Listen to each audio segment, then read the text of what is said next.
چا به روپۍ په شا کړې وي، چا به ویزې په شا کړې وي، چا به بخار په شا کړې وي، چا به نور د کور سامان په شا کړی، چا یو شی او چا بل شی را روان وي، غله را روان دي. اغلي دا لږ شرم دی.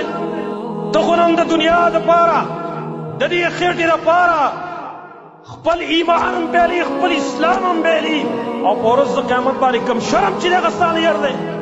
دا ابن حدیث کې راغلی نبي صلی الله علیه وسلم فرمایي، او قرآن کې الله ذکر کړی اصل کې دا مضمون قرآن کې دی، ومن یغلل یأتی بما غل یوم القیامه.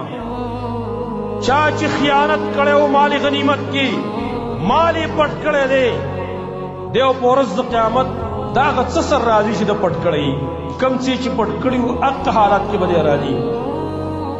لکه یو حدیث مسلم کې نبی صلی الله علیه وسلم فرمایي، لا یأتی احدکم یوم القیامه، قیامت کې تاسو یو تن رانشي بشاة یحملها، چې جیلې په اوږه کړې وي، علی رقبتي په خپل سټ باندې به یې ښودلې وي، او د هغې دپاره به خپل هغه اواز به یې د بیزو چې کوم اواز دی هغې ته یې عار ویلې کېدلی شي.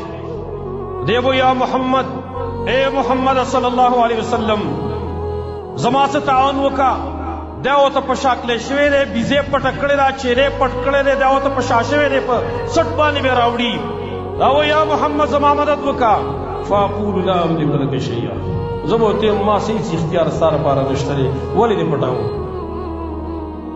دا اشاره دې خبرې ته وه چې کوم سړی خائن دی، کوم سړی اغلاګر دی، کوم سړی حرام خور دی، د خلکو مالونه یې خوړلي.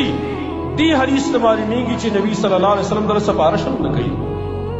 لا املک لک شیئا، هیڅ اختیار ستا لپاره نشته زما سره. قد بلغت ما تا خبر رسولی وه بی ولایتی ببعیر یحمله علی رقبته، ورې چرته وخ رانوړي ځان سره چې په اوږم بار کړی، په ورځ د قیامت حالات بدلي، ورې وخ هم سړی چوتولی شي،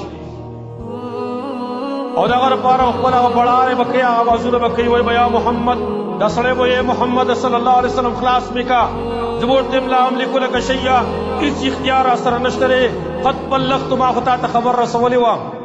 لہذا کم خلق چې حرام خواره دي، کم خلق پراړونه کوي، خیانتونه کوي، دا خپل حالات وګورئ چې کوي چې په ورځ د قیامت پته په کوم حالات راځي.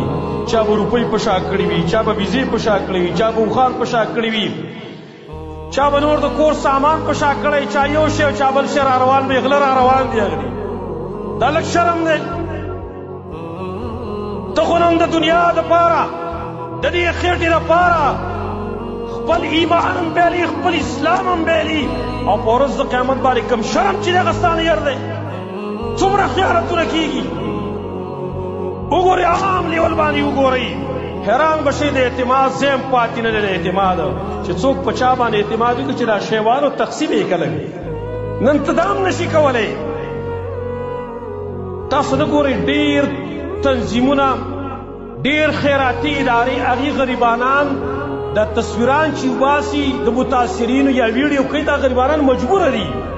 ولې مجبوره دي؟ وایي چا چې را کړي د هغه اعتماد ختم شوی چې جي ما ته به تصویر ښی وي، ما ته به ویډیو ښی وي. ولې خاینان ډېر شوي دي، خیانتګر سوا شوي دي، پیسې د هغې د وارې جب کې کېږي، یا ځان له وله دلایل ګوري په خپلو ملګرو باندې تقسیم کېږي.